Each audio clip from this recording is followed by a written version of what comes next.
आपण मैंने जानी आम राज्य सरपंच महासंघ तरफ विगत सरकार रे आम केते गुटे दाबी उपस्थापन करूँ। गत सरकार आमर केते गुटे दाबी सरकार आमको समाधान करते। एबे आम राज्य सरपंच महासंघ तरफ आसंता 20 तारीख दिन आम विधानसभा अभिमुखे एक शोभा यात्रा जीवु एवं माननीय मुख्यमंत्री श्रीयुक्त मोहन चरण माझी को आमर केते 7 दफा दाबी आम उपस्थापन करूँ। से दाबी मध्य केतोटे मुख्य दाबी रही आपण मान देखुथिबे राज्य रे एबे हमर जेतेबेले सरपंच माने सुगमस्तर काम करि किंतु कौन सी कारण न थाई सरपंच मानक वार्ड मेंबर माध्यम अनास्था प्रस्ताव आनी तो निलंबित करता। तेणुक जितेबाला गोटे सरपंच सीधासख भाव में लोक मान द्वारा निर्वाचित होता है तो कहीं वार्ड मेंबर मान द्वारा निलंबित करा आम ए दाबी को आम रखी सरकार निकट में तत्सहित एवं सरकार आ गए भल पदक्षेप देते आम स्वागत करूँ। विकसित गाँ विकसित ओडिशा ठीक कथा जिते गाँ विकसित हम से राज्य विकास हम। तेणुक आम चाहूँ सरकार जो विकसित गाँ विकसित ओडिशा जो कार्यक्रम हाथ नहीं आम स्वागत करूँ किंतु से जो कार्यक्रम करने संपूर्ण भाव में पंचायत को तार दायित्व देवाई आम सरकार पाखे दाबी रखी। तत्सहित सरकार आम सरपंच मानकर अवस्थाकालीन भत्ता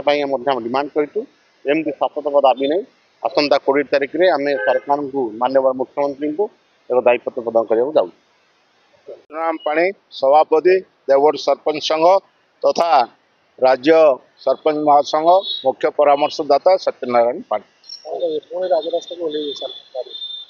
आम विगत सरकार रे 10 गोटी 11 गोटी दाबी देइथिलु से गोटे जोड़े दाबी पूरण करिसेटा भी समुद्र को संख्यावली करिसेंती बिलियंकर कांट सिंह हटई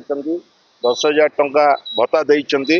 सेटा भी अधिका हवा कथा सेटा बहुत कम करिसेंती एवं सीधा सड़क भाव में जो सरपंच निर्वाचित होकर आसी 8-10 जन 11 जन वार्ड मेंबर जो अनास्था प्रस्ताव कर सरपंच गोटे को बहुत कष्ट दौर ता अर्थ नुह कि मु कहबी नहीं जड़े सरपंच दुर्नीतिग्रस्त सरपंच हो खाई जाऊ जहाँ कि कले जिलापाल जिले रोचंती आरटीसी रोचंती मानव मंत्री विभाग मंत्री रोचंती सेमान को दंड देले किसी आपत्ति नहीं किंतु ये जो पॉलिटिकली करी 8-10 जन 12 जन वार्ड मेंबर को नहीं अनास्था प्रस्ताव कर कष्टकर विषय। आउ आपण मानकर विकसित गाँ विकसित ओडिशा ये एक स्वागत योग्य पदक्षेप किंतु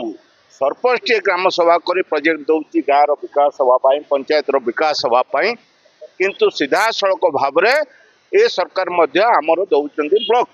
ब्लॉक को देले सरपंच रे पंचायत रे जो उन्नति न हो पारुचे ताहले ब्लॉक रो विकास हो पारे राज्य विकास हो पारे। आउ गोटे आमर अवसरकालीन भत्ता एमपी पाउचंती एमएलए पाउचंती सरपंच को मध्य